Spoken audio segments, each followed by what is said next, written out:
iglesia, vamos caminando al encuentro del Señor. Un largo caminar por el desierto bajo el sol, no podemos avanzar sin la ayuda del Señor.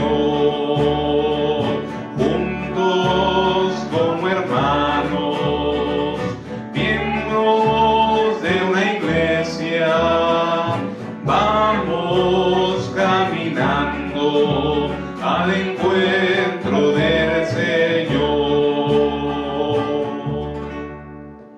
En el nombre del Padre, y del Hijo, y del Espíritu Santo. Amén. El Señor esté con ustedes. Y con su espíritu. Hermanos, celebramos ya la quinta semana de Pascua.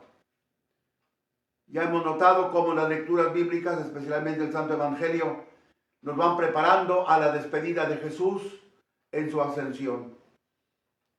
Vivamos este momento litúrgico tan importante para que nos convenzamos realmente que aunque Jesús ascendió al cielo, sin embargo, está con nosotros en la iglesia a través de los sacramentos, especialmente la Eucaristía.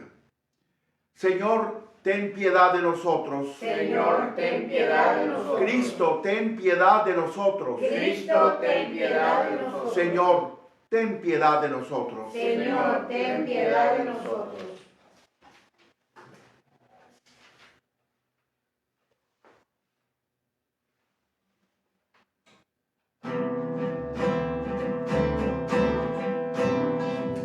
Gloria a nuestro Dios en lo alto de los cielos, y en la tierra pasan los por él amados.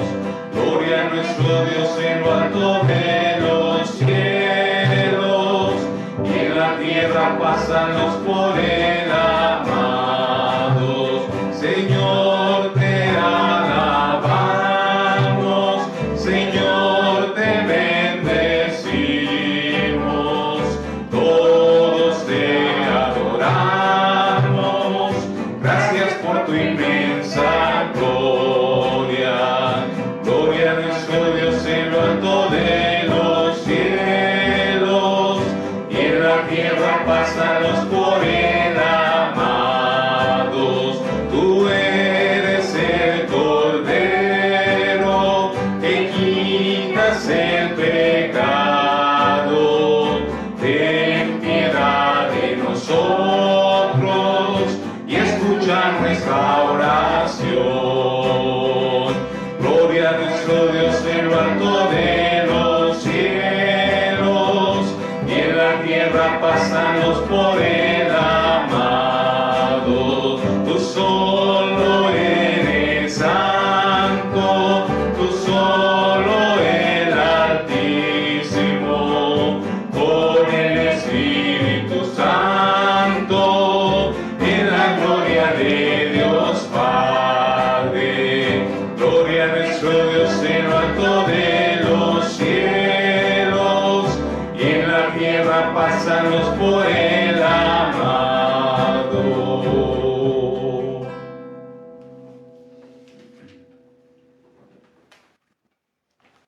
Oremos. Te rogamos, Señor, que protejas siempre a tu familia santa con el auxilio de tu diestra poderosa, para que, en virtud de la resurrección de tu unigénito, protegida de toda maldad, avance sin cesar, asistida por tus dones celestiales. Por nuestro Señor Jesucristo, tu Hijo, que vive y reina contigo en la unidad del Espíritu Santo, y es Dios por los siglos de los siglos. Amén.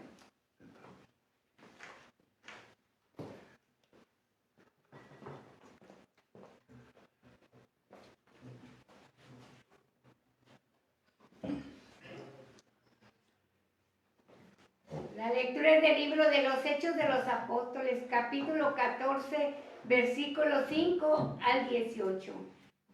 En aquellos días, Los paganos y los judíos de Iconio, apoyados por las autoridades, comenzaron a quitarse con la intención de maltratar y apedrear a Pablo y a Bernabé. Pero ellos se dieron cuenta de la situación y huyeron a Listra y a Derbe, ciudades de Licaonia, y predicaron el evangelio en toda la región. Había en Listra un hombre tuido de los pies desde su nacimiento, que se paseaba la vida sentado y nunca había podido andar.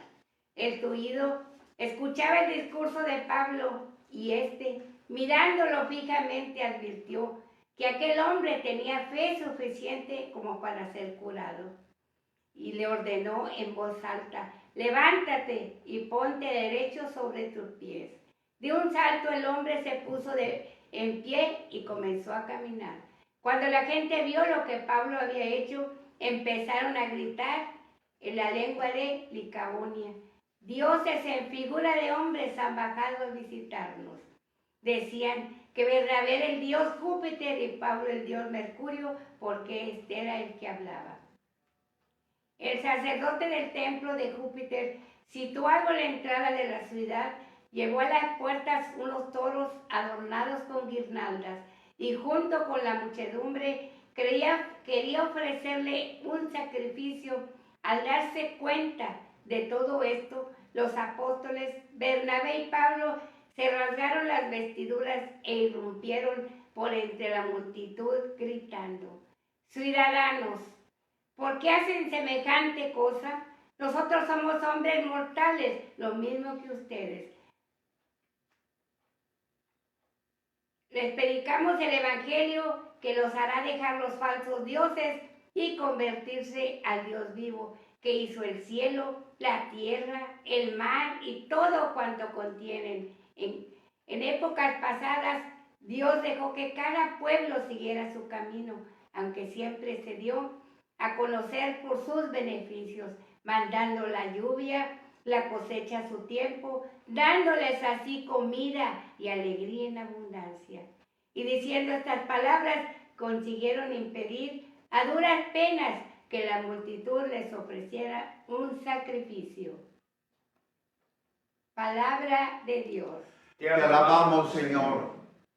Que todos te alaben solo a ti, Señor. Aleluya.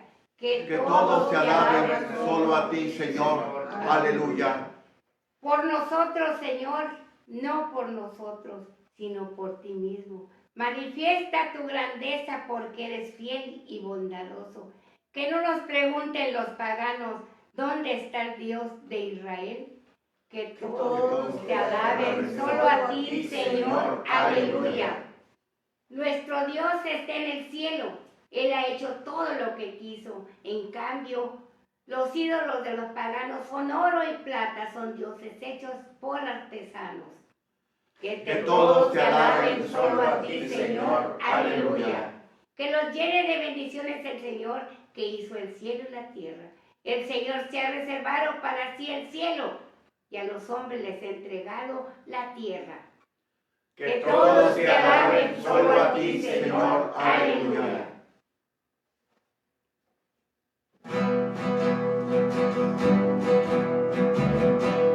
Aleluya, aleluya, aleluya, aleluya, aleluya, aleluya. El Espíritu Santo les enseñará todas las cosas y les recordará todo cuanto yo les he dicho, dice el Señor. Aleluya, aleluya, aleluya.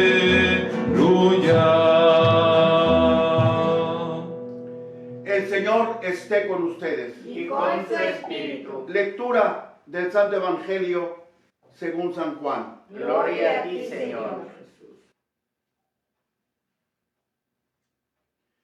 Capítulo 14, versículos del 21 al 26. En aquel tiempo Jesús dijo a sus discípulos: el que acepta mis mandamientos y los cumple, ese me ama. Al que me ama a mí, lo amará mi Padre. Yo también lo amaré y me manifestaré a él. Entonces le dijo Judas, no el Iscariote: Señor, ¿por qué razón a nosotros sí te nos vas a manifestar y al mundo no? Le respondió Jesús: el que me ama cumplirá mi palabra, y mi Padre lo amará, y vendremos a él y haremos en él nuestra morada. El que no me ama no cumplirá mis palabras. Y la palabra que están oyendo no es mía, sino del Padre que me envió. Les he hablado de esto ahora que estoy con ustedes, pero el Paráclito, el Espíritu Santo que mi Padre les enviará en mi nombre, les enseñará todas las cosas y les recordará todo cuanto yo les he dicho. Palabra del Señor. Gloria a ti, Señor Jesús.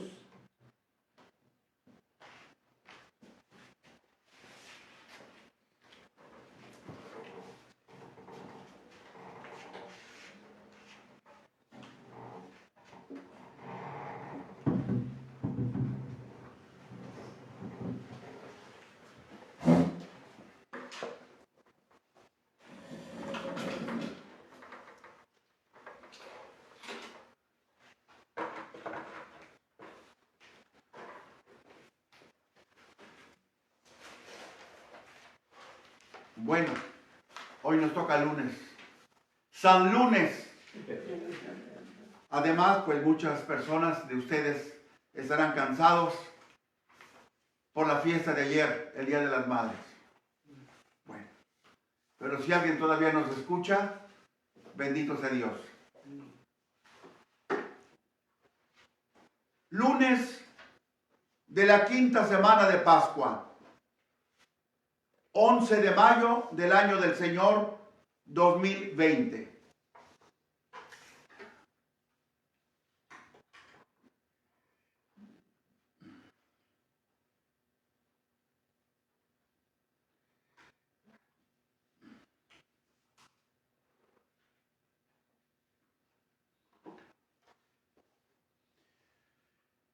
El hilo conductor de las dos lecturas de hoy y el Salmo.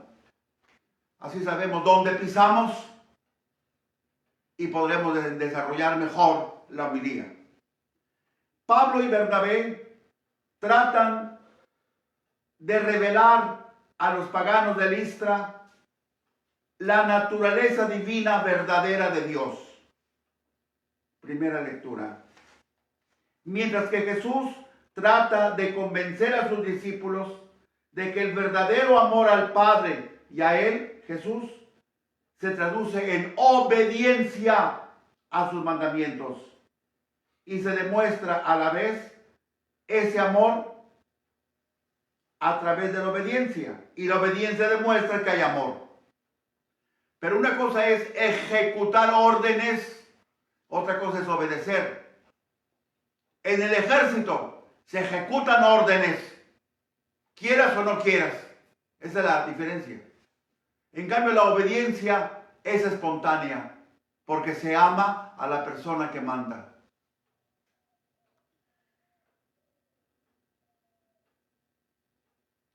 Esto es el Evangelio. Esta proclamación de la naturaleza divina que hace Pablo y Bernabé a los de Listra, y esa demostración del amor de Dios a través de la obediencia que nosotros le damos a Él, se convierte en una alabanza al Señor, el Salmo. Primera lectura.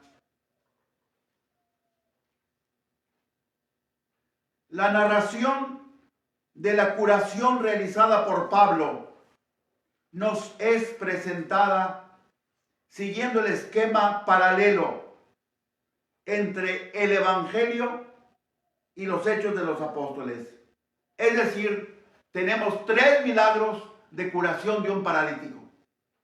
En el Evangelio, ahí está Jesús, que cura a un paralítico. Lucas 5, 18 y siguientes. Hace semanas leíamos la curación que Pedro hace de un paralítico también. Hechos, capítulo 3, versículos del 1 al 9.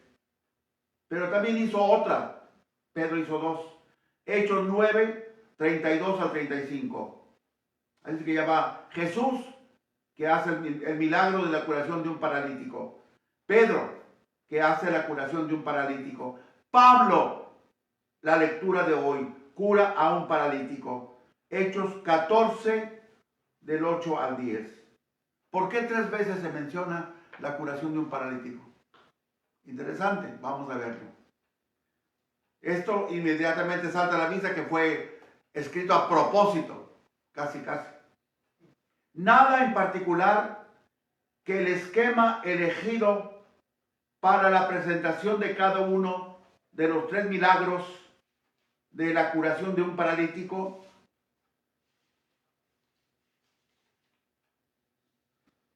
sea algo extraordinario. No fue chiripada, ni tampoco es algo fuera de serie, aunque sí es grandioso. Esta triple repetición del mismo milagro, la curación de un paralítico, tenía no solo la finalidad de beneficiar a un enfermo de parálisis, sino que también para nosotros tenía una finalidad pedagógica para nosotros. Esa finalidad pedagógica, no de curación, porque los que estamos aquí no estamos paralíticos, y me imagino que los que están siguiéndonos en los medios de comunicación tampoco habrá algún paralítico. Entonces tiene una finalidad pedagógica, es decir, para enseñarnos. ¿Para enseñarnos qué? Que la obra de Jesús sigue adelante, aunque Él ya ha ascendido al cielo. Por eso se repite en Pedro y por eso se repite en Pablo. Jesús ya lo hizo, sí, pero nosotros somos la continuación de Jesús. No nos olvidemos de esto. En efecto, la obra de Jesús primero se reprodujo a través de los apóstoles directos, los 12 apóstoles, que vinieron inmediatamente después de Jesús. Ese fue el caso de Pedro, que curó al paralítico, que asistía sentado en la puerta hermosa. Luego, la obra de Jesús se reprodujo a través de los apóstoles adicionales que vinieron después de los 12, tales como Pablo y Bernabé. Ese fue el caso de Pablo en Listra.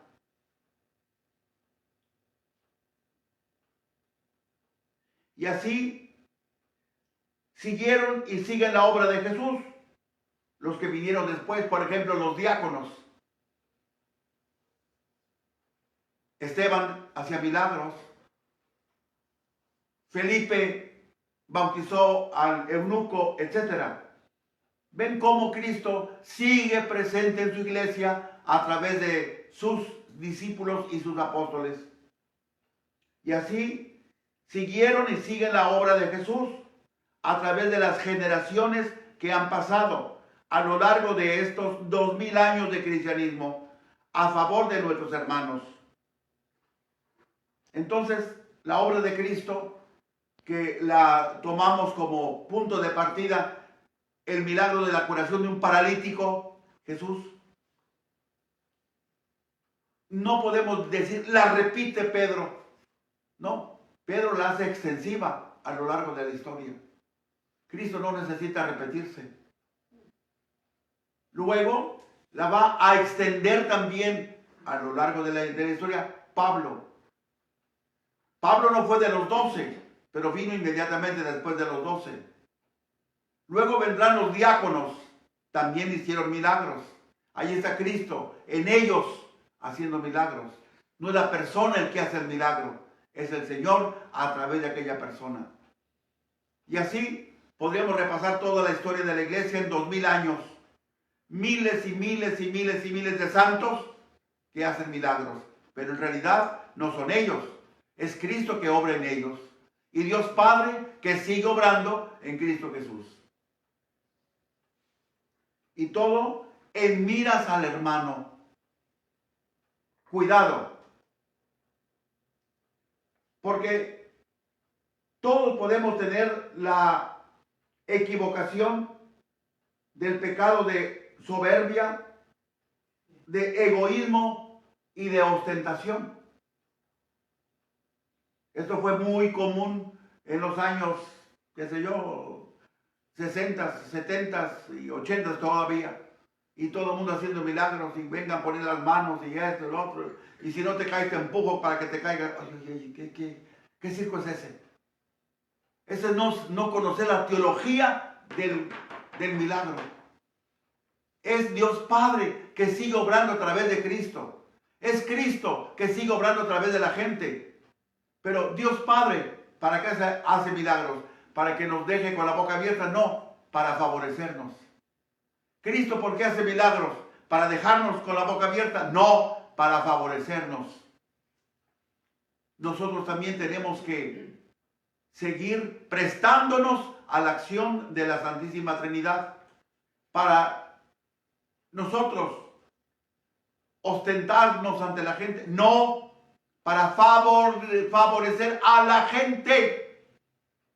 El beneficio es para la gente. El beneficio no es para nosotros, de que digan, mira, este hace milagros. Y repito, fueron 30 años, casi 40 años que esto era un desbarajuste en la Santa Madre Iglesia. Todo el mundo haciendo milagros. Yo. El yo, cómetelo. Y para que no te empaches te doy aceite de resino. Todo es a favor del hermano, no a favor nuestro. Por soberbia, por egoísmo, por ostentación. Todavía quedan resabios de eso. No sé por qué se habrán aplacado los que andaban haciendo milagros por todas partes. Qué bueno que se aplacaron. Nada de particular, pues, que Dios Padre haya querido que su Hijo Jesús se haya hecho presente en los judíos a través de Pedro, que hizo el milagro en Jerusalén, de aquel paralítico. Nada de particular que Dios Padre haya querido que su Hijo Jesús se haya hecho presente entre los paganos de Listra a través de Pablo. Pero siempre es el Señor, el Señor, el Señor. Nosotros somos sus instrumentos. Obviamente, este mundo pagano, donde se llevó a cabo el milagro de la curación del paralítico de Listra, manifiesta su mentalidad pagana y politeísta, muchos dioses, en la reacción de las gentes que presenciaron el milagro. Los dioses han tomado forma humana. Así llamaban a Bernabé Júpiter y a Pablo Mercurio, porque Pablo era el que hablaba. Miren lo que son las cosas. Los judíos habrían tenido otra reacción, obviamente, porque su trasfondo religioso era otro. Los de Listra tuvieron una reacción diferente a la que hubieran tenido los judíos, porque el trasfondo religioso de los de Listra era pagano. Siempre reaccionamos según el trasfondo que nosotros tenemos de formación. Por eso hay que educar debidamente a los hijos, para que su reacción sea correcta. Los judíos, pues, habrían tenido otra reacción. Habrían considerado a Pablo y a Bernabé como hombres. Sí, hombres, aunque dotados por Dios de especiales poderes milagrosos. En cambio, la reacción pagana, más cruda y supersticiosa, vio en Pablo y en Bernabé a verdaderos dioses actuando en la tierra. ¿Ven la diferencia del trasfondo histórico y de formación? El horror de Pablo y Bernabé al darse cuenta de que querían ofrecerle sacrificios los paganos de Listra, como si ellos dos fueran verdaderos dioses, se manifiesta en rasgar sus vestiduras. Así se expresa el horror judío ante el culto a los dioses. De paso, les digo que esta acción de rasgarse los vestidos no era propio solo de Israel. Era muy común en muchas partes. El gesto de rasgarse las vestiduras era uno de los más expresivos gestos en el mundo antiguo y recurrirían a él los judíos cuando oían o veían que se profanaba el nombre de Dios, como en este caso. Así es que no era una característica solo de los judíos, se usaba en varios países. La preocupación máxima de Pablo y Bernabé fue detener aquel acto idolátrico, cuyo centro lo constituían los dos apóstoles misioneros. Diga, caray, venimos a hacer un bien y resulta de que nosotros somos causa de que otros estén haciendo el mal. Para evitar aquel acto idolátrico, Pablo expone el célebre, aunque brevísimo, discurso de Listra. Estas palabras de Pablo en Listra son la primera predicación del evangelio a los paganos. Las poquitas palabras que dice Pablo en Listra, la primera predicación del evangelio a los paganos, y pueden ser considerados como estas pocas palabras el preludio del gran discurso de Pablo en el Areópago de Atenas, en Grecia, Atenas, la capital de Grecia. Discurso este que fue verdaderamente representativo del estilo de predicación cristiana ante destinatarios paganos. Claro, aquel discurso fue un fracaso para la intención de Pablo. Humanamente hablando fue una obra de arte, pero no motivó nada. Por eso fue un fracaso. 2, 3 personas que estaban ahí se convirtieron y fue todo. Ya habremos notado, me lo imagino, y aunque no lo hayan notado, ustedes digan con la cabeza que sí, digan con la cabeza. ¿Y qué es lo que han notado? Que en este discurso de Pablo en Listra, ante los paganos, falta toda alusión a las Escrituras y que no se menciona para nada la historia de la salvación llevada a cabo por Dios a través de Cristo Jesús. Ni siquiera se menciona el nombre de Jesús. ¿Se habían dado cuenta de esto? Bueno, ahora ya se dan cuenta. ¿Por qué? Porque Pablo estaba hablando a unos paganos. Que si Pablo hubiera hecho referencias a la Escritura, los paganos habrán dicho de qué estás hablando. Si Pablo hubiera hecho referencia a la historia de salvación, ¿qué es salvación? El alma. ¿Y qué es el alma? Si Pablo hubiera hecho referencia a Jesús, ¿quién es ese Señor? Por eso Pablo no dice nada. Pero Pablo se las ingenia para hablarles a los paganos de Listra y llegarles al corazón.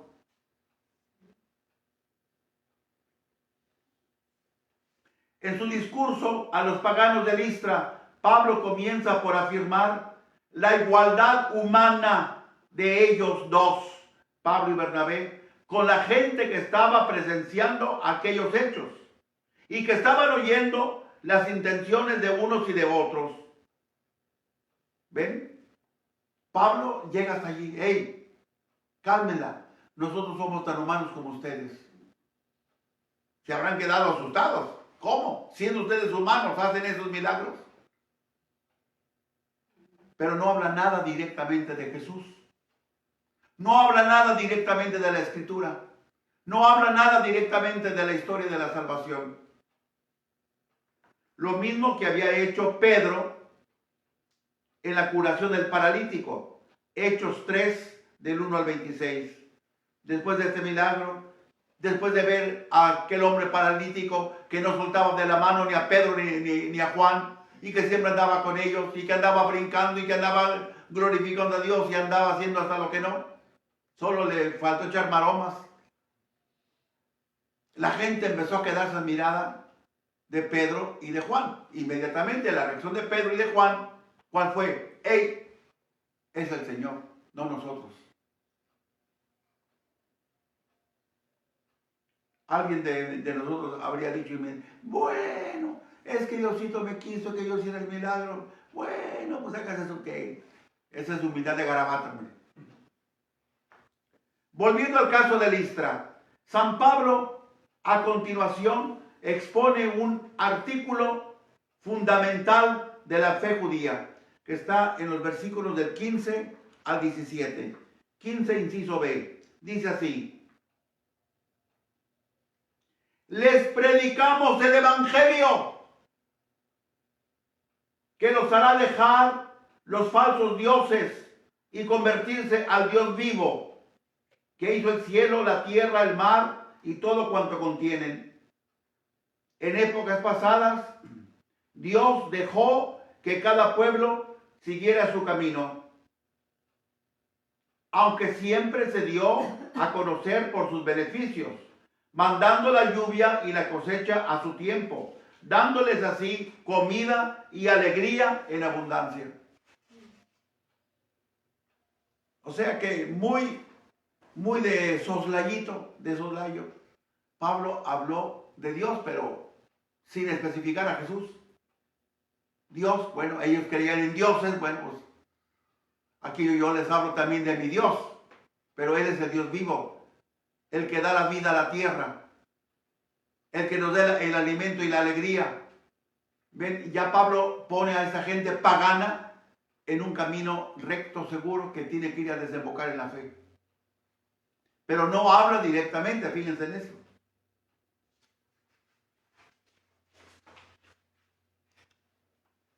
Este era el argumento más frecuente que los judíos esgrimían contra las religiones paganas. Nuestro Dios es un Dios vivo. Los dioses de ustedes son estatuas de oro, plata, de lo que sea, piedra. Y aquí empalmaba San Pablo la iniciativa propuesta a los paganos de volverse o de convertirse. Fíjense de dónde a dónde. Convertirse de las vanidades del mundo de los ídolos, que a la hora de la hora no son nada.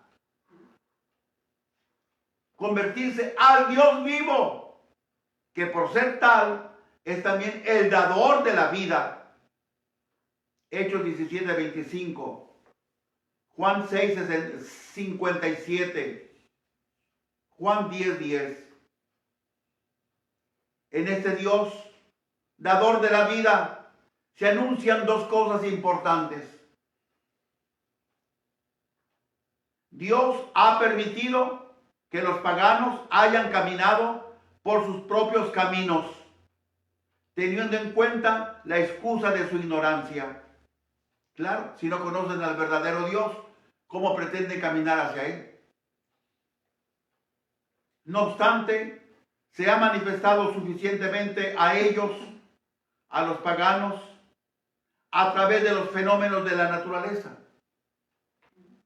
De una manera Dios estuvo oculto, pero también de otra manera Dios se manifestó a través de los fenómenos de la naturaleza.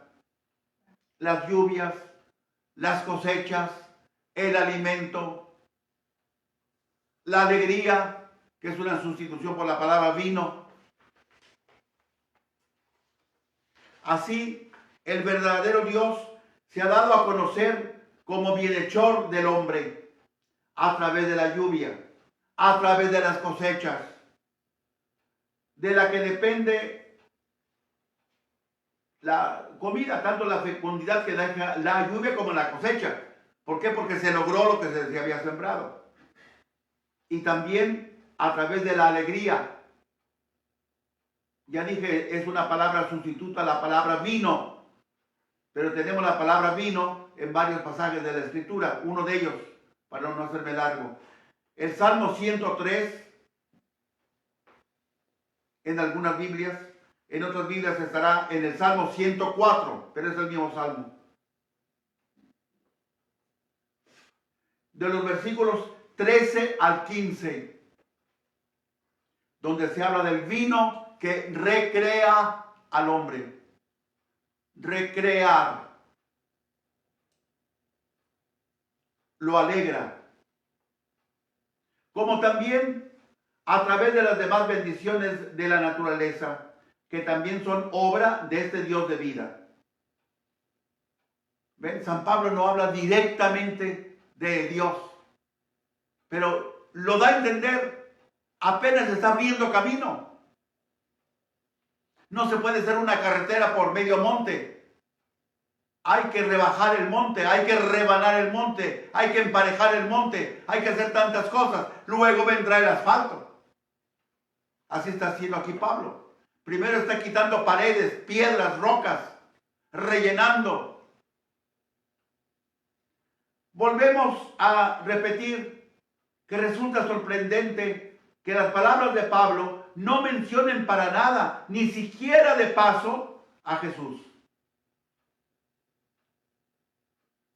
Habríamos esperado que al hablar de los beneficios divinos, Jesús hubiera sido mencionado como el mayor de todos los beneficios de Dios, porque eso es cierto. El mayor beneficio de Dios que nos haya hecho es Jesús, porque en Él Dios Padre ha puesto todo, absolutamente todo. No quedó nada. Dios Padre se declaró en quiebra, vamos a ponerlo así, ¿no? Porque todo nos mandó a nosotros en la persona de su Hijo. Pero lo que ciertamente pretendía Lucas al escribir esta página del libro de los Hechos era ofrecernos una imagen del paganismo para contraponer esa página con una página de la Santa Biblia, lo que Dios es para Israel y lo que Dios ha hecho para Israel. La invitación a la conversión al Dios verdadero habría sido desde siempre el tema profético. El complemento de la conversión al Dios verdadero era la conversión al Evangelio. Y se halla implicitada en el versículo 15. Les predicamos el Evangelio. Pero Pablo no les dice para nada qué contiene el Evangelio. Simplemente menciona al Evangelio. Aquí voy a hacer la primera aplicación. Tomando en cuenta que ayer fue el Día de las Madres y están todos cansados. Y me imagino que los que están viendo esta cosa por los medios de comunicación han de salir todos dormidos ya. Ante un tema tan precioso. Pero acepto. ¿Qué más da? Pero ahí va una aplicación. Una de las grandes fallas que tenemos en la educación de los jóvenes, bueno, niños y jóvenes, y adultos jóvenes, hoy día, es el no hablarles a su nivel.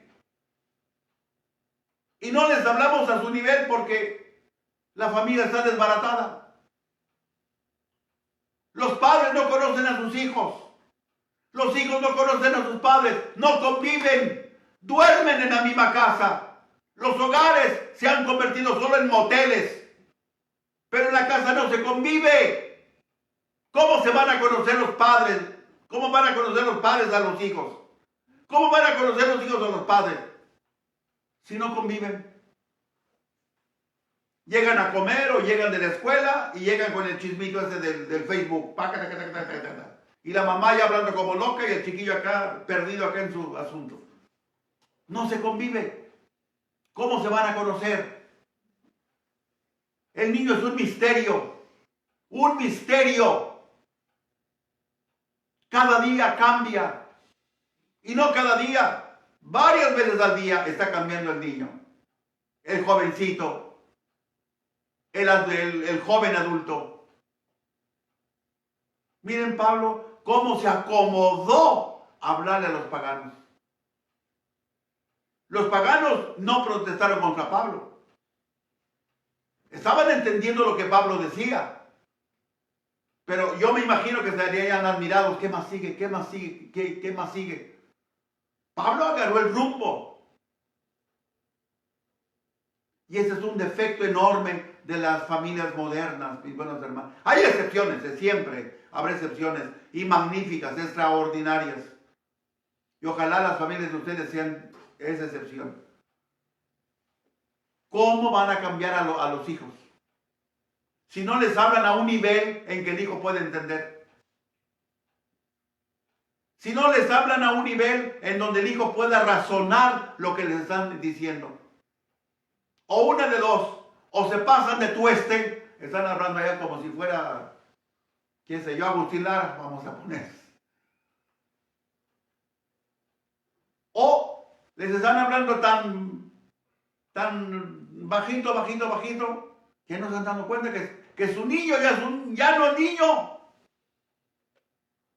A lo mejor ya es más que adolescente. A lo mejor ya es un adulto joven, sin llegar a ser adulto, por la edad.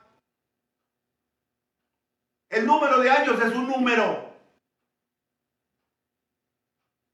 Tu hijo tiene 17 años, el mío también. Ah, mira, los dos ya van a ser adultos.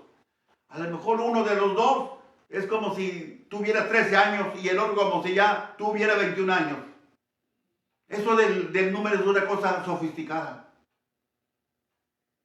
Tú como padre, tú como madre tienes que conocer a tu hijo. ¿En qué capacidad de entendimiento está? ¿Cuáles son sus inclinaciones? ¿Qué es lo que le gusta? ¿Qué es lo que no le gusta? ¿Qué lo motiva más de otras cosas que no lo motivan? Eso es educar. Por eso la palabra educare en latín. Sacar, ducare, llevar afuera para que tú lo amases acá, para que tú lo completes lo que ya tu hijo tiene. Eso es educar. De otra manera no estás educando, estás perdiendo el tiempo. Y peor aún, a lo mejor lo estás enredando más de lo que ya está. Miren a Pablo, qué maravilla, cómo se acomodó a la mentalidad pagana. Siendo él un judío rabioso, porque era rabioso el hombre. Pero eso es una buena lección para todos nosotros. Y muchas veces las motivaciones cambian. Motivaciones que antes servían mucho, ahora quizá ya no sirvan tanto, pero sirven. Lo que pasa es que no las sabemos presentar. Recuerden, no, ustedes están muy jóvenes. Pero habrán oído hablar a sus abuelos, a sus padres. Cuando el muchacho se quería ir a vivir con la muchacha o viceversa, se la quería llevar o la muchacha se quería ir con el muchacho. ¿Cuál era el gran argumento? Que el papá, la mamá le decían al hijo, a la hija: ay, hija, hijo, si te casas mal, ya no vas a poder comulgar. El muchacho o la muchacha se cimbraban. Ya no voy a poder, no, porque vas a estar viviendo en pecado mortal. Una argumentación de antes. Pero esa argumentación hoy día les vale, con perdón de la expresión. ¿Por qué? Porque hoy día comulgar o no comulgar para la mayoría de la gente es lo mismo. Entonces, ¿dónde está la falla? En donde siempre ha estado. Falta de educación de los padres a los hijos. Por eso no saben apreciar la Eucaristía. ¿Por qué? Porque nadie les ha hecho resaltar el valor infinito, divino de la Eucaristía. Argumenten al hijo que se quiere llevar a la muchacha que se quiere ir con el hijo, con ese argumento de no vas a poder comulgar. Vuelvo a repetir, les vale. Y que me perdone el chisme ese que está ahí enfrente. No Marquitos, el chisme, la cosa esa, cuadrada, rectangular. ¿Me explico? Sí,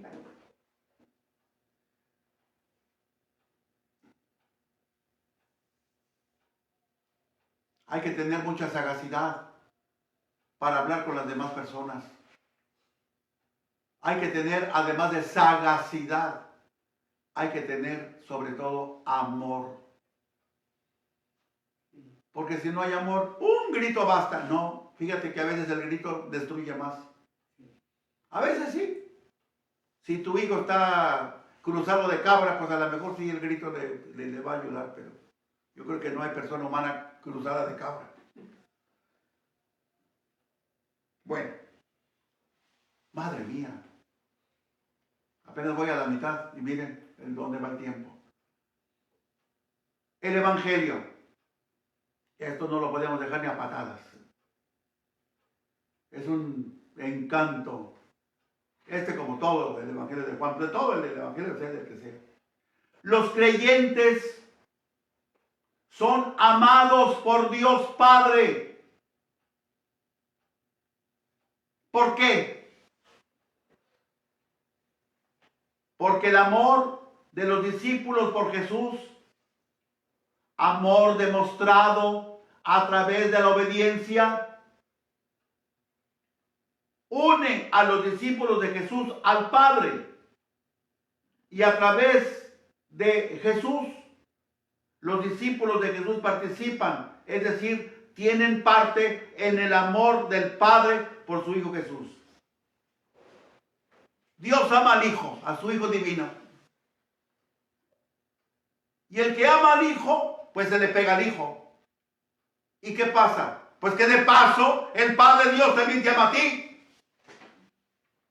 Aunque en realidad andas solamente de metiche, bendito sea Dios. Porque tú alcanzas también amor del Padre Dios. ¿Por qué? Porque estás unido al Hijo. Entonces, si amamos al Hijo, pero como el Hijo quiere que lo amemos a través del amor y de la obediencia, también nosotros vamos a ser amados por el Padre, porque estamos con Jesús. Jesús se manifiesta a los discípulos. Jesús se manifiesta a los creyentes. Entre otras formas y modelos y modos, en la vida de común unión, que se llama comunidad de Jesús con el Padre y del Padre con Jesús. ¿Recuerden lo que dijo Jesús? El Padre y yo somos uno. Ahí está la comunidad divina. Si nosotros nos acercamos a uno de los dos, ¿qué pasa? Nos acercamos también a la otra persona. Pero en el caso nuestro, ya práctico, nosotros nos tenemos que acercar a Jesús, porque Él es Dios hecho hombre y nosotros somos seres humanos. Entonces está más a nuestro alcance. Además dijo Jesús, nadie va al Padre sino por mí. Entonces primero tenemos que llegar a Jesús. Ese es el por qué también nosotros alcanzamos el amor divino del Padre Dios, que el Padre Dios le da a su Hijo. A su Hijo. El mismo amor con que el Padre ama al Hijo, a Jesús, es el mismo amor con que nos ama a nosotros. Convenzámonos. No hay dos categorías de amor. Primera clase, segunda clase. Como los autobuses de antes. Primera clase, segunda clase. Segunda clase, madre mía, te vas a subir a esas cosas, a lata de sardinas y vas a llegar mareado oliendo a pura gasolina. O sepa Dios a qué olían. Algo parecido de eso.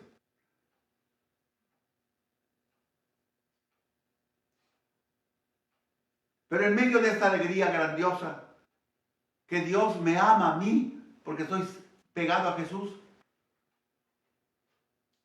está el punto negro. Aparece el tema de la incomprensión. El que lo manifiesta esta vez es Judas, no el Iscariote. Judas el apóstol. Judas no entiende el modo de la manifestación de Jesús. Es decir, no acierta a comprender cómo es posible esta manifestación sin una abierta relación de cara al mundo, en el sentido en que los mismos judíos era lo que esperaban. Señor, manifiéstate. ¿Y qué esperaban los judíos cuando hablaban de manifestación? Ruido, truenos, milagros, ¡pum! El cielo explotó. ¿Ahora creen que yo soy Dios? No, Jesús no necesita de eso. Y esto es lo que Judas no entendía. Señor, ya, date a demostrar. Espántanos con tus poderes. Déjanos con el ojo cuadrado, con tus títulos. No, eso no lleva a nada. Ese es simplemente alaraca, ruido. Aunque con dificultad, los discípulos podían entender que Jesús, fíjense, con dificultad, pero al menos lo podían haber entendido.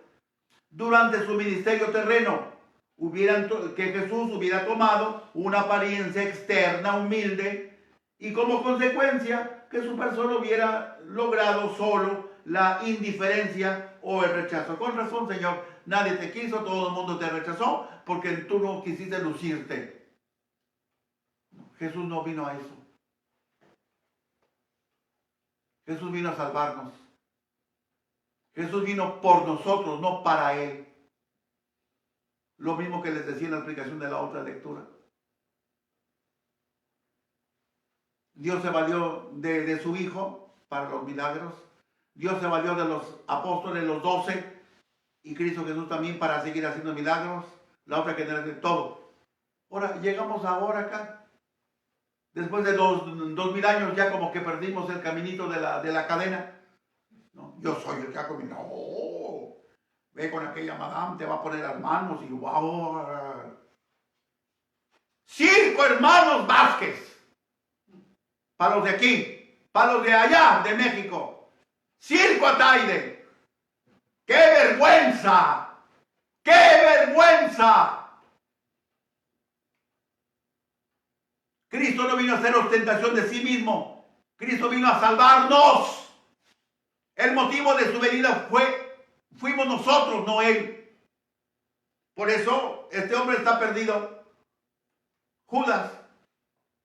Señor, pues sí, comprendemos que todo el mundo te rechazó y que no te quisieron, te crucificaron, pero tú tuviste la culpa.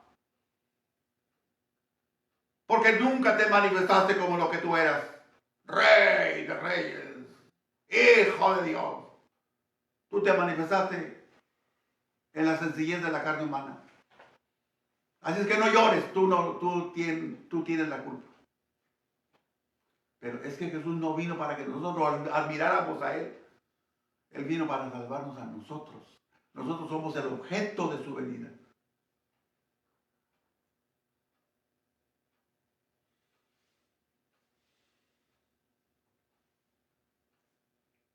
Pero esa frase ya había tenido, pero esa fase, no frase, esa fase ya había terminado. ¿Cuál fase? La de la estancia de Jesús aquí en la tierra. La de aparecer como un simple hombre.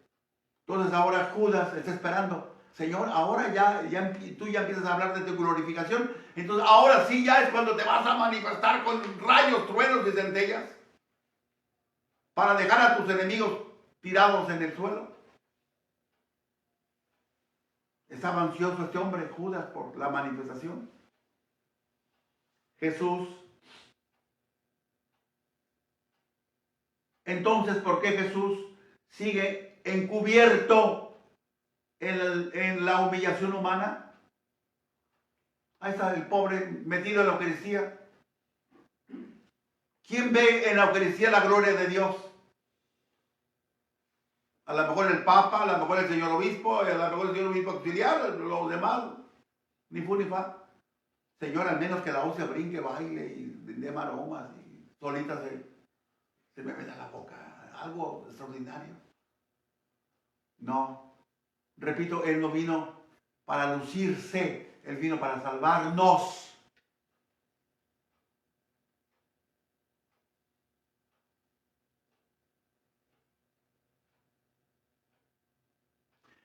¿Por qué pues en este otro periodo de comienzo de exaltación sé que este es el otro periodo, el de la exaltación, el de la glorificación. No tiene lugar esa manifestación sensacional de Jesús ante el mundo. Casi Judas le está echando la culpa a Jesús. Mira cómo van las cosas, porque tú no quieres imponerte. ¿Me estoy explicando? Jesús afirma que aún después de su muerte y durante el periodo de su glorificación, las cosas no ocurrirán como ellos, los apóstoles, entre ellos Judas, no ocurrirán como ellos pensaban. El Mesías, que aclararía todas las dudas y ambigüedades a través de las manifestaciones ostentosas, eso no existe ni se va a dar. Jesús no vino a hacer ostentación de poderes. Jesús vino a compartir con nosotros el amor divino e infinito que el Padre Dios le comunica a él, a Jesús. Pero para eso debe haber una identificación total de nosotros con él, para que el amor del Padre pueda llegar a nosotros. Si no, ¿cómo va a llegar el amor del Padre a nosotros? Necesitaría un cable, necesitaría un tubo, necesitaría un puente. No. Dios no quiere puentes, ni tubos, ni nada. Él quiere unidad total de nosotros con Él. Y así pasa toda la divinidad a nosotros. Un ejemplo que les he contado 1000 veces, pero se los vuelvo a recontar. Quizá algunos de los que están siguiéndonos no lo hayan escuchado. Ese es histórico. Un viejecito en Francia, de un pueblo de esos olvidados, se pasaba todas las tardes ante el Santísimo Sacramento. Y el señor cura pasaba, lo veía igual, con la mirada puesta en el sagrario. Así que un día el señor cura dijo, bueno, este hombre está loco, está enfermo, ¿o qué le pasa? Dice, oye, ¿qué haces tú tanto aquí en la iglesia, siempre mirando hacia el sagrario? Ni te mueves, ni veo que abras los labios, que los muevas, nada. ¿Qué haces? ¿Estás bien de la cabeza? El pobre viejecito más que dijo, él, el que está en el sagrario, él me mira y yo lo miro. Acuérdense cuando eran novios. La cosa más insignificante bastaba para mostrarse el cariño. Por eso había antes tantos dichos de la época del noviazgo. El que no va al campo y trae flores del campo, no del HIV. El que va al campo y no trae flores, no se acuerda de sus amores. Bastaba una florecita chiquita, mira. Hoy día, no hombre, hay que llevar a las janas a Disneylandia, a Las Vegas, a París, a no sé, porque si no me ama. Ostentación de estupideces. ¿Ustedes creen que Jesucristo va a estar metido en esta ostentación de estupideces de poderes? No, Él nos ama. ¿No te convence el amor? Date un tiro.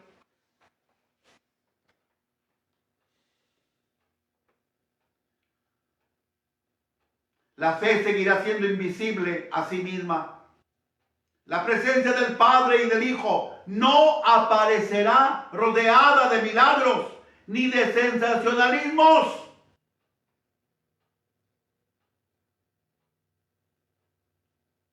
Sino de amor. Ahora bien, como el mundo odia al Padre, como el mundo odia al Hijo, como el mundo nos odia a nosotros los discípulos de Jesús, entonces no puede haber comunicación de ellos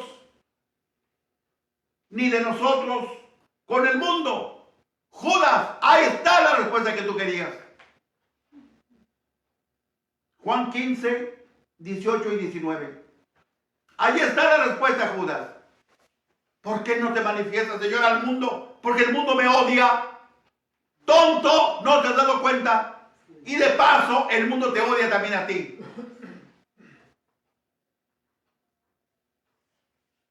La iglesia se encontró y se encuentra con la tarea de explicar por qué en el período de la glorificación de Jesús, cuando el reino ha hecho ya su aparición, las cosas siguen en el mundo igual que antes. Y la gloria de Dios es perceptible únicamente por la fe. Porque el mundo no ama, solo odia. ¿Cómo puede estar el mundo unido a Dios?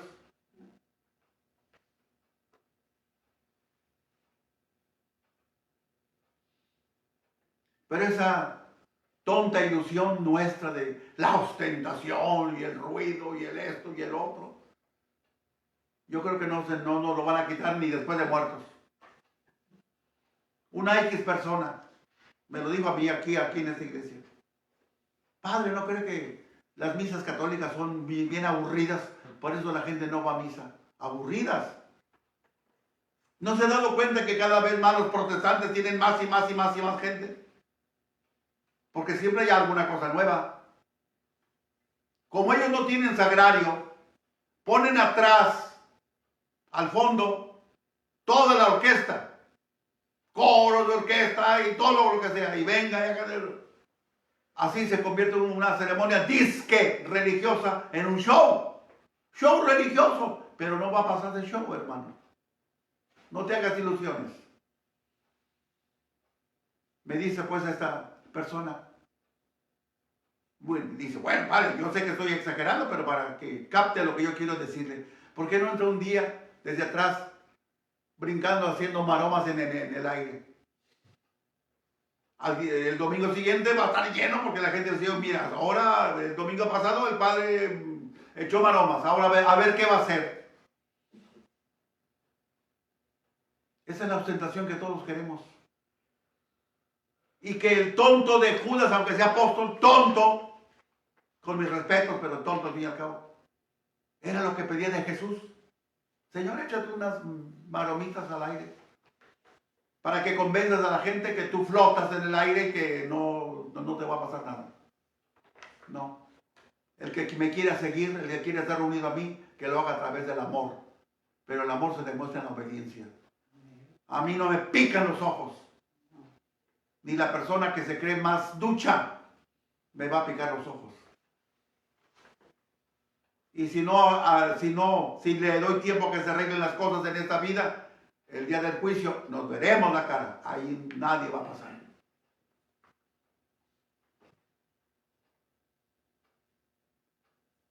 Además, Dios sigue presente y operante en su iglesia a través del Jesús místico y sacramental. Y a través de nosotros, los que estamos unidos al Hijo amado del Padre. Eso no nos lo olvidemos. No nos olvidemos nunca de esto. Por eso el Santo Evangelio dice que el que está unido a Él hará cosas mayores que Él. Porque Dios Padre va a seguir obrando a través de Jesús. Pero nosotros somos el cuerpo místico de Cristo. Por lo tanto, Dios Padre está obrando a través de nosotros. La antigua concepción del Mesías como Rey glorioso, que impone la ley de Dios por la fuerza, no tiene lugar ya en este tiempo nuevo de la nueva relación del hombre con Dios. ¿Cuál es la nueva relación del hombre con Dios? La encarnación. Dios se hizo hombre. Y un hombre es Dios. Esa es la nueva relación. Entonces, ¿qué necesidad hay de hacer este tipo de ostentaciones? Ninguna. La manifestación de Jesús únicamente es posible en la obediencia y en el amor.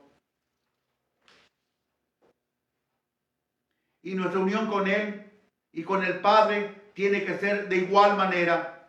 ¿Por qué? Porque el Padre y yo somos uno. Juan 10:30.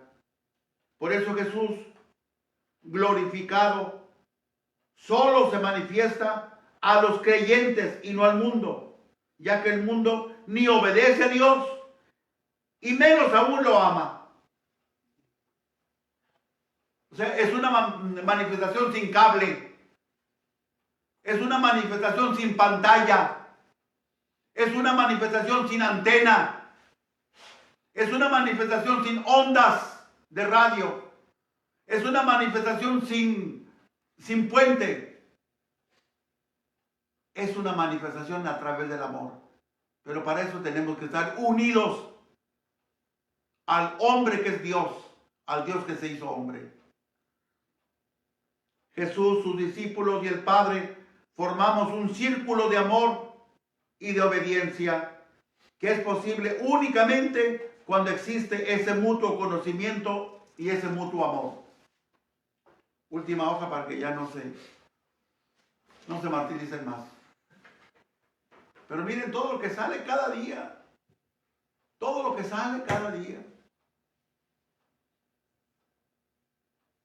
Jesús había dicho todo lo necesario a sus discípulos mientras estuvo con ellos aquí en la tierra. Nos preguntamos, ¿lo entendieron todo? Respondemos, claro que no. De nuevo aparece aquí el abogado que la hará de intérprete. La persona del abogado no solo defiende a sus acusados con las pruebas a su disposición y su prestigio personal, sino que convence a sus defendidos para que aceptemos la decisión de la corte. El abogado es una especie de intermediario entre la corte y la ley a la que interpreta. Este abogado es el Espíritu Santo, que el Padre enviará en nombre de Jesús. Versículo 26. ¿Y cuánta gente quería del pobre Espíritu Santo? Un maromero país. Mira, ya le entró el Espíritu, ya dio el zapotazo. Mira, se le torcieron los ojos, mira, le está saliendo espuma por las orejas, lumbre por las narices. ¡Wow! Mira cómo se revuelca la fulana y la fulana ahí en el suelo. Ese es que les entró el Espíritu. ¡Qué pecado de irreverencia contra el Espíritu Santo! Gente ignorante y hablando de estupideces. El Espíritu Santo es nuestro abogado puesto por el Padre Dios. Y no va a perder el tiempo de echar maromas el Espíritu Santo. Esta figura del abogado, esta figura del Espíritu Santo proporciona al evangelista Juan otra de las funciones esenciales de este singular abogado. ¿Cuál es esto? Él, el abogado, el Espíritu Santo, nos traerá a la memoria las enseñanzas de Jesús. Este tema del recuerdo en el cuarto evangelio no significa un recuerdo de las palabras y de los hechos de Jesús. No se trata de un esfuerzo mental por presentar o por recordar las mismísimas palabras y la mismísima verdad de Jesús. No se trata de eso. No se trata de un examen de escuela de teología, no. Sino se trata de profundizarlas e interpretarlas, esas enseñanzas, en toda su dimensión y alcance para la vida de la iglesia. Jesús nos enseñó. Las cosas quedaron flotando en el aire porque unos entendieron y otros no entendimos. Pero el Espíritu Santo tiene su tarea no nada más de aclararnos la verdad, sino de profundizar en ella. Y de esa manera vamos a entender tantas cosas. ¿Por qué el mundo nos odia? ¿Por qué el mundo odia a Dios? ¿Por qué a la iglesia le pasa lo que le pasa, bueno o malo? Entonces, pidámosle al Señor que nuestro abogado, a la vez maestro, el Espíritu Santo, nos ayude a entender que si no estamos unidos a Jesús, olvídate del amor. Sí, Dios ama a todas sus criaturas, pero para que Dios Padre nos ame con el amor que le tiene a su Hijo Divino, tenemos que estar unidos totalmente al Hijo Divino a través de la obediencia y del amor. Si no, no hay nada. Amén. En el nombre del Padre, del Hijo y del Espíritu Santo. Amén. Madre mía. Amén. Perdónenme, pero ya saben ustedes que yo no puedo ser breve.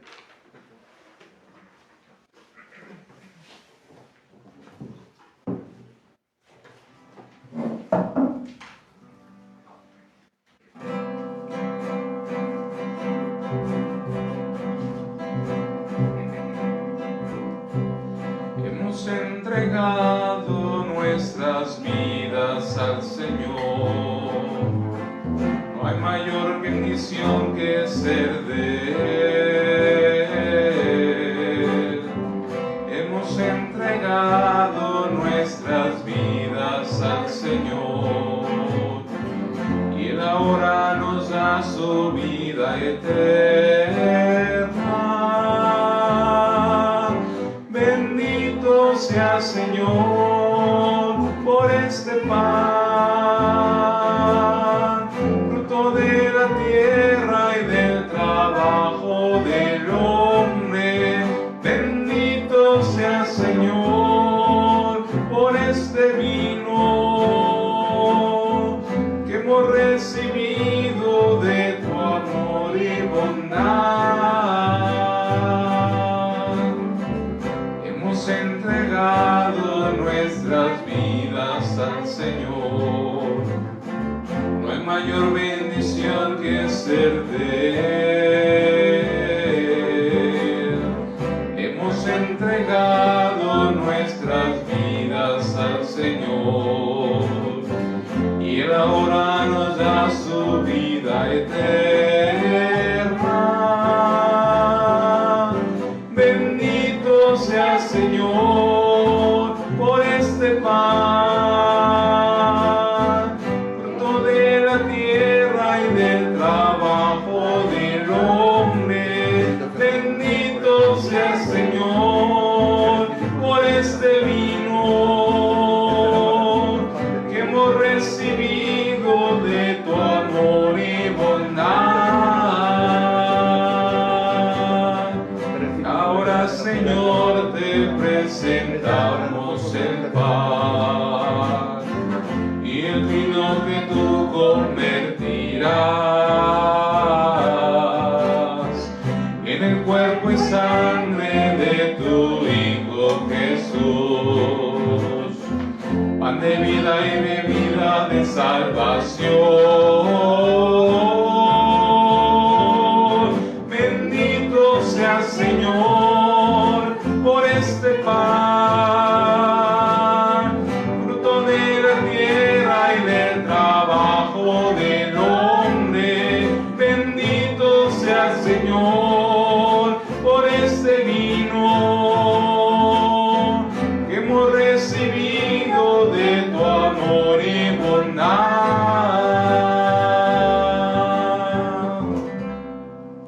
Orad, hermanos, para que este sacrificio mío y vuestro sea agradable a Dios Padre Todopoderoso. Que el Señor reciba de sus manos este sacrificio para la alabanza y gloria de su nombre, para nuestro bien y el de toda su santa iglesia. Suba hasta ti, Señor, nuestra oración, acompañada por estas ofrendas,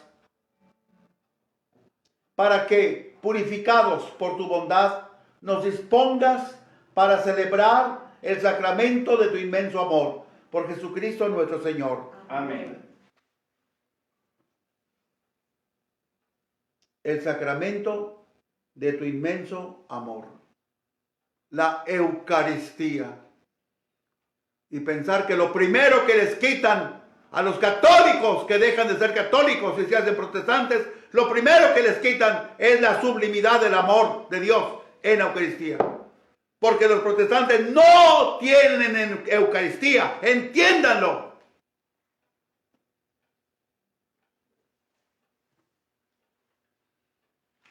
Y los que más tienen son remedos,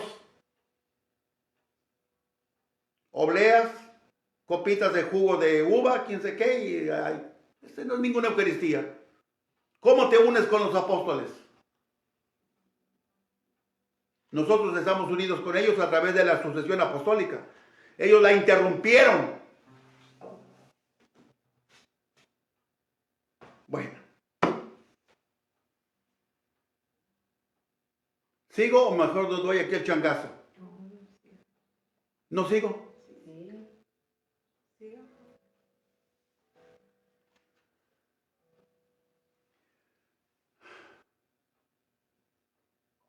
El Señor esté con vosotros. Y con su espíritu. Levantemos el corazón. Lo tenemos levantado hacia el Señor. Demos gracias al Señor nuestro Dios. Es justo y necesario. En verdad es justo y necesario. Es nuestro deber y salvación glorificarte siempre, Señor, pero más que nunca en este tiempo en que Cristo, nuestra Pascua, fue inmolado.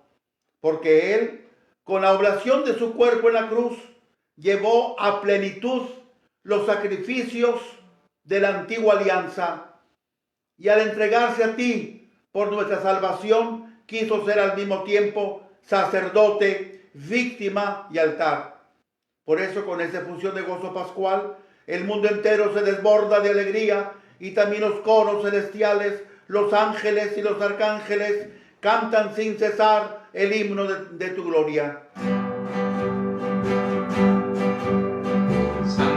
Santo en el cielo, santo es el Señor. Santo, santo en el cielo, santo es el Señor. Santo es el Señor, Dios del universo, lleno está el cielo de su gloria. Hosana, bendito el que viene, hosana en nombre de Dios. Santo, santo en el cielo, santo es el Señor. Santo, santo en el cielo, santo es el Señor. Santo eres en verdad, Señor, fuente de toda santidad. Por eso te pedimos que santifiques estos dones con la efusión de tu Espíritu, de manera que sean para nosotros cuerpo y sangre de Jesucristo nuestro Señor, el cual, cuando iba a ser entregado a su pasión voluntariamente aceptada, tomó pan, dándote gracias, lo partió y lo dio a sus discípulos diciendo: tomen y coman todos de él, porque esto es mi cuerpo que será entregado por ustedes.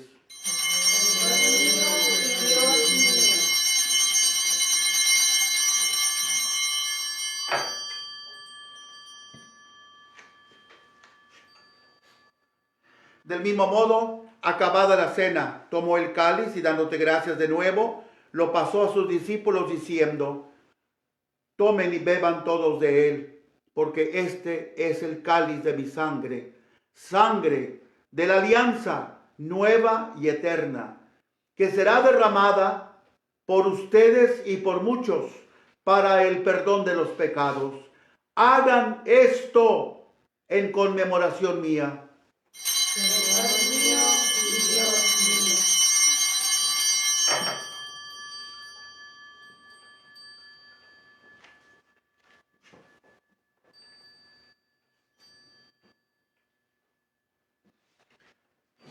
Ese es el sacramento de nuestra fe. Anunciamos tu muerte, proclamamos tu resurrección. Ven, Señor Jesús. Así pues, Padre, al celebrar ahora el memorial de la muerte y resurrección de tu Hijo, te ofrecemos el pan de vida y el cáliz de salvación. Y te damos gracias porque nos haces dignos de servirte en tu presencia. Te pedimos humildemente que el Espíritu Santo congregue en la unidad a cuantos participamos del cuerpo y la sangre de Cristo. Acuérdate, Señor, de tu iglesia extendida por toda la tierra, y con el Papa Francisco, con nuestro obispo Daniel, con nuestro obispo auxiliar Mario Alberto, y todos los pastores que cuidan de tu pueblo, llévala a su perfección por la caridad. Acuérdate también de nuestros hermanos que se durmieron en la esperanza de la resurrección y de todos los que han muerto en tu misericordia. Admítelos a contemplar la luz de tu rostro. Hasta ayer estábamos rezando por la salud de Arturo Lerma. Anoche me comunicaron que ya había muerto. Bueno, sigamos rezando por su sobrino carnal, Meme Lerma. Ten misericordia de todos nosotros. Y así con María, la Virgen Madre de Dios, su esposo San José, los apóstoles, y cuantos vivieron en tu amistad a través de los tiempos, merezcamos por tu Hijo Jesucristo compartir la vida eterna y cantar tus alabanzas.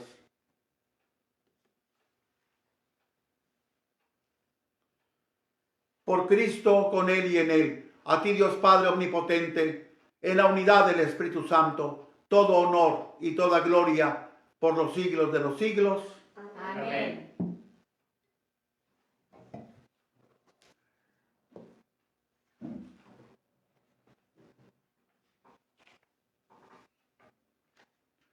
Antes de participar en el banquete de la Eucaristía, signo de reconciliación y vínculo de unión fraterna, oremos juntos, como el Señor nos ha enseñado.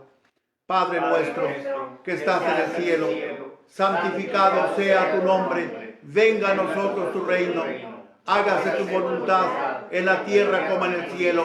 Danos hoy nuestro pan de cada día. Perdona nuestras ofensas, como también nosotros perdonamos a los que nos ofenden. No nos dejes caer en tentación y líbranos del mal. Líbranos de todos los males, Señor, y concédenos la paz en nuestros días, para que, ayudados por tu misericordia, vivamos siempre libres de todo pecado y protegidos de toda perturbación, como es el coronavirus, mientras esperamos la gloriosa venida de nuestro Salvador Jesucristo. Tuyo es el reino, tuyo el poder y la gloria por siempre, Señor. Señor Jesucristo, que dijiste a tus apóstoles, la paz les dejo, mi paz les doy. No tengas en cuenta nuestros pecados, sino la fe de tu iglesia, y conforme a tu palabra, concédele la paz y la unidad. Tú que vives y reinas por los siglos de los siglos. Amén. La paz del Señor esté siempre con ustedes. Y con su espíritu. En el Espíritu de Cristo resucitado, démonos fraternalmente la paz. La paz. Cordero de Dios que quitas el pecado del mundo, ten piedad de nosotros, ten piedad de nosotros. Cordero de Dios que quitas el pecado del mundo, ten piedad de nosotros, ten piedad de nosotros. Cordero de Dios que quitas el pecado del mundo, danos la paz, danos la paz. Este es el Cordero de Dios que quita el pecado del mundo. Dichosos los invitados a la cena del Señor. Señor, yo no soy digno de que vengas a mí, pero una palabra tuya bastará para sanar. El cuerpo y la sangre del Señor Jesucristo nos guarden para la vida eterna. Amén.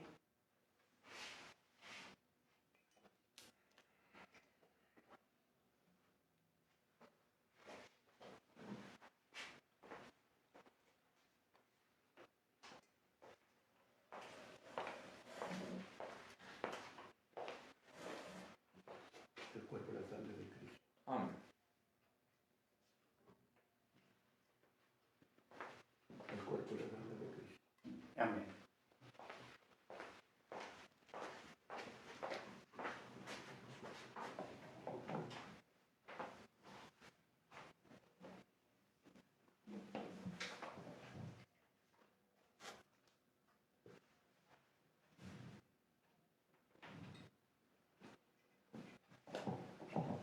cuerpo de Cristo.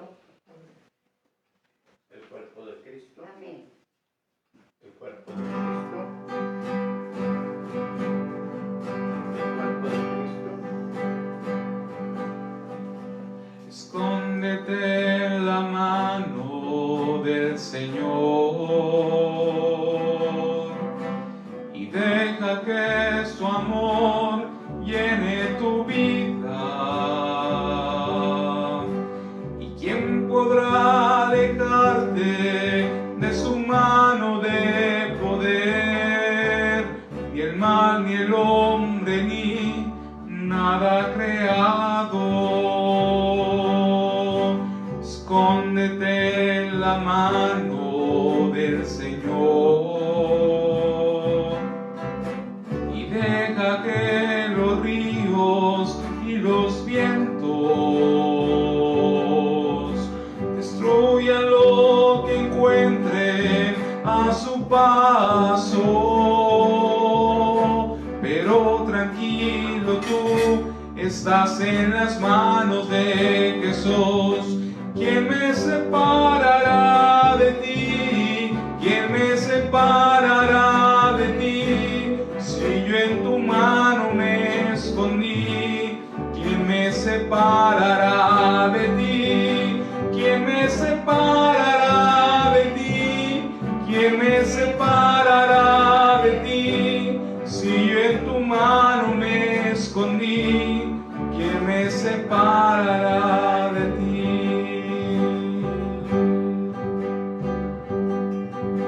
Escóndete en la mano del Señor y deja que su amor llene tu vida. ¿Y quién podrá alejarte de su mano de poder? Ni el mal, ni el hombre, ni nada creado.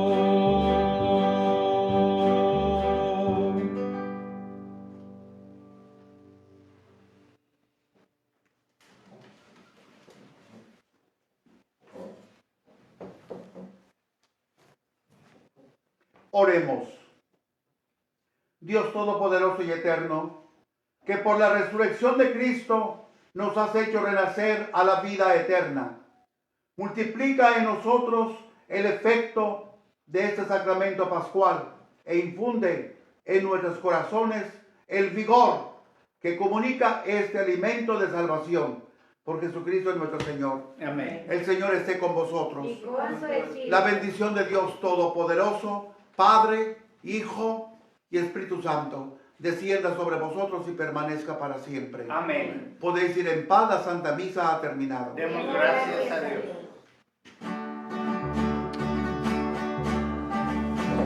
Una mirada de fe, una mirada de fe, la que puede salvar al pecador. Una mirada de fe, una mirada de fe, la que puede salvar al pecador. Y si tú vienes a Cristo Jesús, Él te perdonará,